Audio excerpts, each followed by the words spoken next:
They called me useless in court.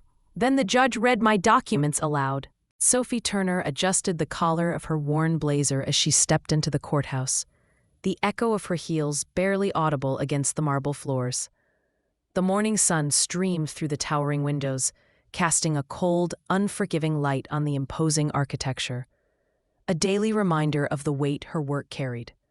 She had spent years as a social worker at the nonprofit, where she helped struggling families navigate the complexities of child welfare, often quietly rescuing children from broken homes and reuniting them when possible. Yet, despite her dedication, Sophie felt as though she were invisible in her own department, overshadowed by colleagues with louder voices and more polished presentations. Today was different. The air was charged with tension as Sophie prepared for a custody hearing that could change the future of two young siblings caught in a web of neglect and legal battles. She clutched her case files tightly, worn at the edges from countless late nights. Her mind raced with the details, the progress made, the potential setbacks, the faces of the children she was fighting for. But a shadow loomed. Victoria Harris. Victoria was the fiercely ambitious attorney representing the opposing side. Known for her razor-sharp mind and icy demeanor, Victoria had a reputation for dismantling cases with brutal efficiency, and Sophie had clashed with her before. However, today felt different. There was an edge to Victoria's sneer as she glided into the courtroom, exuding an air of superiority that made Sophie's stomach twist. As the hearing began, Victoria wasted no time. Her voice cut through the room like glass, dripping with contempt as she addressed Sophie directly. "Miss Turner, your so-called efforts here have been nothing short of useless. Frankly, I don't see how anyone could take your testimony seriously." A hushed murmur swept through the spectators, and Sophie felt every pair of eyes land on her. Some sympathetic, many skeptical. The judge, a man known for his stern demeanor, glanced at Sophie with a raised brow, his expression unreadable, but unmistakably doubtful. Time seemed to slow. Sophie's throat tightened. Words caught somewhere between the truth she held and the weight of humiliation pressing down on her. The courtroom, usually a place of justice and order, had become a stage where she was the target of derision.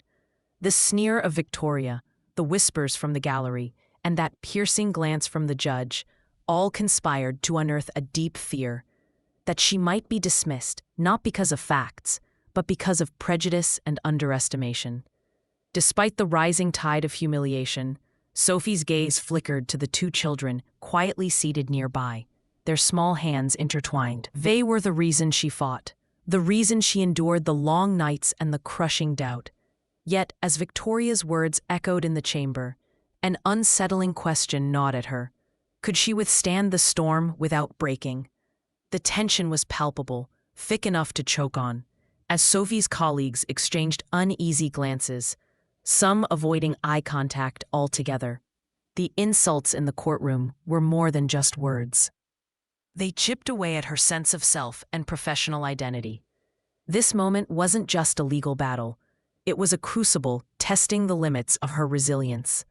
Slowly, the courtroom settled into a heavy silence. But beneath the surface, something was building, a quiet, simmering storm that Sophie had yet to awaken. The courtroom buzzed with a low hum of whispered judgments and exchanged glances as Victoria continued her relentless assault. "Miss Turner," she said with a malicious smile, "your reports lack depth. Your follow-ups are inconsistent, and your entire approach borders on negligence." Each word felt like a sharp blow. Sophie's hands trembled under the weight of the accusations, her carefully prepared notes suddenly seeming fragile and inadequate. Inside, Sophie's heart pounded with a mixture of frustration and helplessness. She had poured every ounce of herself into these cases, often sacrificing sleep and personal time to ensure the children's safety and well-being.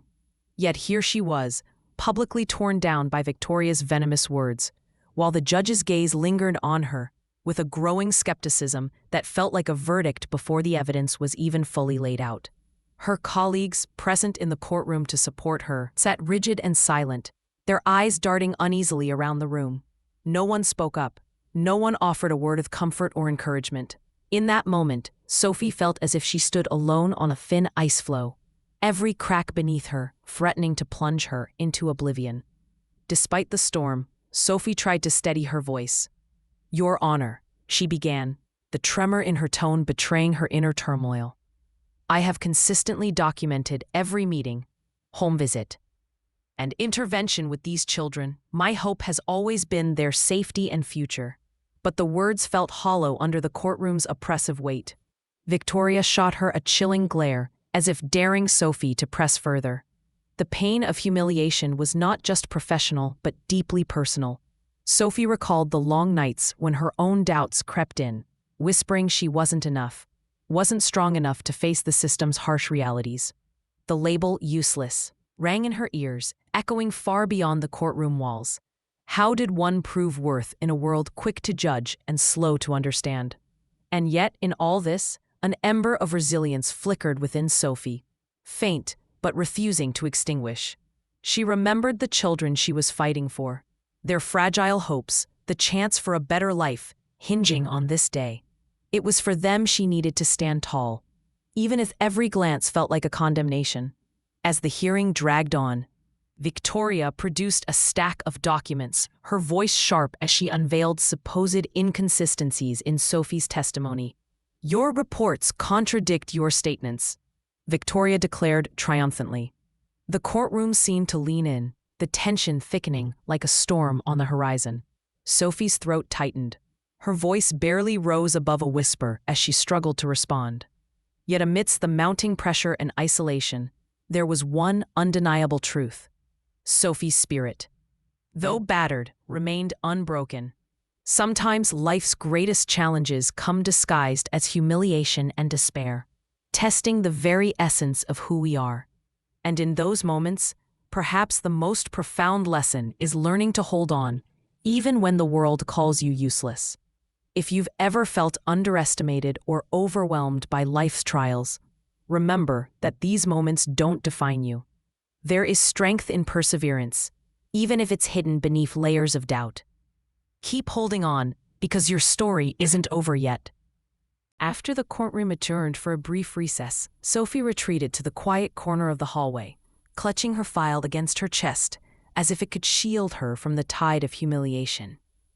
The murmurs and sidelong glances followed her like shadows, deepening her sense of isolation. She pressed her forehead against the cold wall, trying to steady her ragged breathing, tears pricking at the corners of her eyes, but refusing to fall. How had it come to this? The woman who had once found purpose and hope in her work now felt crushed beneath the weight of doubt and disdain. Determined not to let the day end in defeat, Sophie dove back into her paperwork, reviewing every note, every detail to prepare for the next round in court. Yet, with every paragraph she read, the creeping anxiety threatened to drown her resolve. She caught herself second-guessing every decision she had made, every visit to the children's home. Had she missed something? Was she truly as careless as Victoria insisted? The slippery slope of self-doubt was far more dangerous than the courtroom's public glare.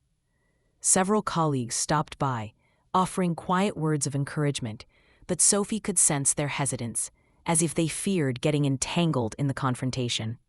The social worker's world was suddenly one of fragmented support, a landscape where allies were thin and adversaries vocal. Attempting to reclaim some control, Sophie scheduled a meeting with her supervisor, hoping to gain guidance and reaffirmation. But the conversation was another setback.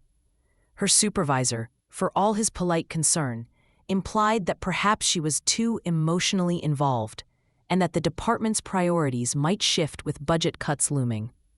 "You've done good work," he said cautiously, "but maybe it's time to reconsider your methods." Sophie nodded, masking the sting of his words, feeling more unseen than ever. Despite the setbacks, Sophie found solace in moments away from the cold office walls. She wandered through a nearby park during lunch breaks, sunlight filtering through the leaves, reminding her that life carried on beyond the courthouse drama. During one such moment, she spotted a mother playing gently with her children, their laughter ringing clear and unburdened. The sight rekindled a flicker of hope inside her.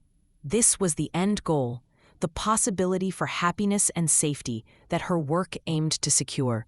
Nevertheless, the upcoming hearing haunted her.